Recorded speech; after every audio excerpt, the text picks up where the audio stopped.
मरहूम राहत इंदौरी साहब ने दुरुस्त फरमाया था कि लगेगी आग तो आएंगे घर कई जद में, यहां पे सिर्फ हमारा मकान थोड़ी है। बिल्कुल यही हुआ है। काली टोपी देखकर कांवड़ियों ने जिसे मार मारकर अधमरा कर दिया था, वो तो खांटी संघी निकला, भाजपा का नेता, वो भी बड़ा नेता, और वो संगठन के काम से ही निकले हुए थे। लेकिन टोपी देखते ही कांवड़िए ऐसे भड़क गए जैसे लाल कपड़ा देखकर सांड भड़क जाते हैं।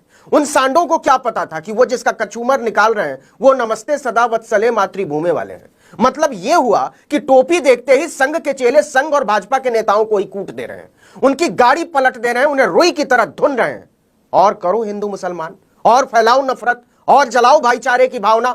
जब नागरिक को भीड़ में बदलोगे तो वो तुम्हारी भी कुटम्मस कर डालेगी। आपको याद होगा 11 जुलाई की बात है, हरिद्वार से लौटते हुए एक आदमी की गाड़ी किसी कांवड़ से छू गई थी। उस गाड़ी में जो शख्स बैठा हुआ था उसने काली टोपी लगा रखी थी। टोपी देखते ही कांवड़िए बिलबिला उठे। उस आदमी ने हाथ पैर जोड़े कि मेरी बात तो सुनो, माफी भी मांगी, हम तो तुम्हारे ही आदमी हैं। लेकिन कांवड़ियों ने हल्ला मचा दिया कि मुसलमान है, इसको मारो मारो। इसके बाद उन्हें गाड़ी से खींच लिया गया। हमने आपको दिखाया था, जिसके हाथ में जो आया उसी से दे मारा। वो तो गाड़ी को आग लगाने वाले थे, लेकिन जैसे तैसे आसपास के कुछ लोगों ने बीच बचाव करके समझाया कांवड़िए, तब जाकर माने। लेकिन अब जाकर पता चला है कि जिन्हें मोहम्मद का खाकसार मानकर कांवड़ियों ने कूटा था, वो तो जय श्री राम की राजनीति का झंडा लहराता है, बाबरी मस्जिद तोड़ने वालों का साथी और शागिर्द है। और भाजपा के उस नेताजी का नाम है प्रताप सिंह। प्रताप सिंह ने बताया कि वो रुड़की से आ रहे थे और मंडी में खाना खाने के लिए रुके और कार में ही खाना मंगवा लिया। जब उन्होंने कार पार्क की थी तब सामने कुछ नहीं रखा था, जगह खाली थी। इसी बीच कोई कांवड़िया अपनी कांवड़ जो है उनकी गाड़ी के सामने रखकर चला गया। इस पर उनकी नजर नहीं पड़ी। खाना खाने के बाद जैसे उन्होंने गाड़ी आगे की, उनकी गाड़ी कांवड़ पर चढ़ गई। इसके बाद उन्होंने गाड़ी को तुरंत पीछे कर लिया। लेकिन देखते ही देखते कांवड़िए इकट्ठे हो गए और उन्हें खींचकर उतार लिया, चाबी छीनने की कोशिश की। कांवड़ियों ने आरोप लगाया कि उन्होंने उनका जल खंडित कर दिया है। इस पर प्रताप सिंह ने कहा कि मैंने जानबूझकर कुछ नहीं किया मेरे भाई, और मैं आपका जल भी मंगवा देता हूं, मैं मंगवा सकता हूं। लेकिन कांवड़ियों को टोपी के सिवा कुछ नहीं सूझ रहा था। आप वीडियो में भी देख सकते हैं कि प्रताप सिंह के माथे पर काली टोपी है। यह टोपी दरअसल संघ वाली टोपी है। लेकिन नफरती कहां मानने वाले थे, उनके लिए तो हर टोपी वाला मुसलमान होता है। कांवड़ियों में हल्ला मच गया कि मुसलमान है, इसको मारो मारो। ऊपर से गाड़ी में एक मुस्लिम महिला भी बैठी थी, वीडियो में नजर भी आ रहा है, उन्होंने बुर्का पहन रखा है। इससे कांवड़ियों के नथुने किसी लकड़बग्घे की तरह फड़फड़ा उठे। उन्होंने उस महिला को भी गाड़ी से खींच लिया और इसके बाद जो हुआ उसे देखकर रोंगटे खड़े हो जाते हैं। बस यूं समझिए कि जैसे तैसे प्रताप सिंह की जान बची थी, बस। अब जरा भाजपा और संघ की मजबूरी देखिए। उनके नेता को पीट दिया गया, कचूमर निकाल दिया गया, उसकी गाड़ी तहस नहस कर डाली गई, लेकिन वो इसे मुद्दा नहीं बना सकते। क्यों? क्योंकि जिन्होंने ये किया है वो उसी की पाठशाला के विद्यार्थी हैं। तो वो किस मुंह से कहें कि उसके चेलों ने ही उसके नेता को मार मार कर भूसा कर दिया? किस मुंह से कहें कि उनको जेल में डालो? किस मुंह से कहें कि इसके खिलाफ हम आंदोलन करेंगे?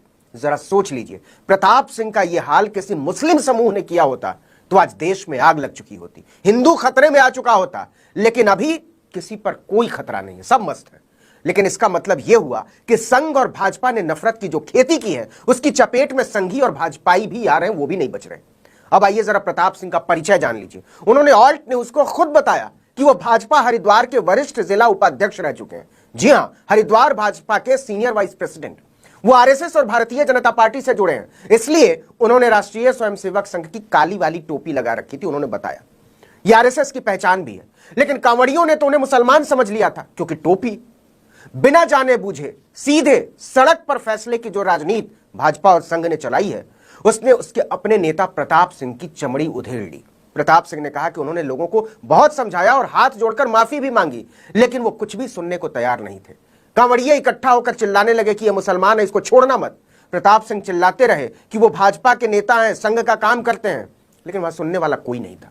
कांवड़िए तब तक नहीं माने जब तक प्रताप सिंह बेसुध नहीं हो गए और उनकी गाड़ी तहस नहस नहीं कर दी। प्रताप सिंह ने बताया कि वीडियो में जो महिला बुर्के में दिख रही हैं वो खुद भाजपा की पदाधिकारी हैं और वो उन्हीं के काम से गए हुए थे। लेकिन कांवड़ियों की भीड़ ने इसे सुनने समझने के लायक नहीं समझा, वहां सुनने वाला कोई नहीं था। उनकी भीड़ उपद्रवियों के गिरोह में तब्दील हो चुकी थी। बाद में वहां से गुजरते एक राहगीर ने उन्हें अपनी मोटरसाइकिल पर बैठाकर पुलिस थाने तक छोड़ा। कमाल तो यह है कि इसके बाद भी किसी ने यह जानने की कोशिश नहीं की कि असली वाकया क्या है। सुदर्शन न्यूज तो पागल हो गया। उसने फैलाना शुरू किया कि यह हिंदुओं के खिलाफ मुसलमानों की साजिश है। अपने आप को पत्रकार कहने वाले गुंडों ने, मवालियों ने भाजपा के नेता प्रताप सिंह और उनके सहयोगी को मुस्लिम दंपति बताना शुरू कर दिया। लिखने लगे कि पहले यह मुस्लिम दंपति जबरदस्ती गाड़ी लेकर अंदर घुसा जहां कांवड़ियों की भीड़ थी और उसके बाद कांवड़ियों को टक्कर मार दी, जबकि ऐसा कुछ नहीं हुआ था। इससे कांवड़िये गुस्सा हो गए। कांवड़ियों को बदनाम करने की साजिश बहुत समय से चल रही है, ये सुदर्शन वाले फैला रहे हैं। उत्तराखंड की पुलिस ने अपील भी जारी की कि कांवड़ियों ने जिसे पीटा है वो हिंदू है, ना कि मुसलमान, लेकिन तब तक बहुत देर हो चुकी थी। ऑल्ट न्यूज ने उस बेलेनो गाड़ी का ब्यौरा भी जारी किया है जिसमें भाजपा नेता प्रताप सिंह और उनकी सहयोगी बैठे हुए थे। आप देख सकते हैं कि यूके 17D के नंबर की जो गाड़ी प्रताप सिंह के नाम से रजिस्टर्ड है वो इस गाड़ी के दूसरे मालिक हैं। यह गाड़ी 16 दिसंबर 2016 को रजिस्टर्ड हुई थी और रजिस्ट्रेशन की जगह है रुड़की। तो क्या समझे, हिंदू और मुसलमान का यह जो खेल चलाया जा रहा है उसमें कौन कब कहां पीट दिया जाएगा, किसके कपड़े कब कहां उतार दिए जाएंगे, किसको कब कहां मार दिया जाएगा, कोई नहीं जानता।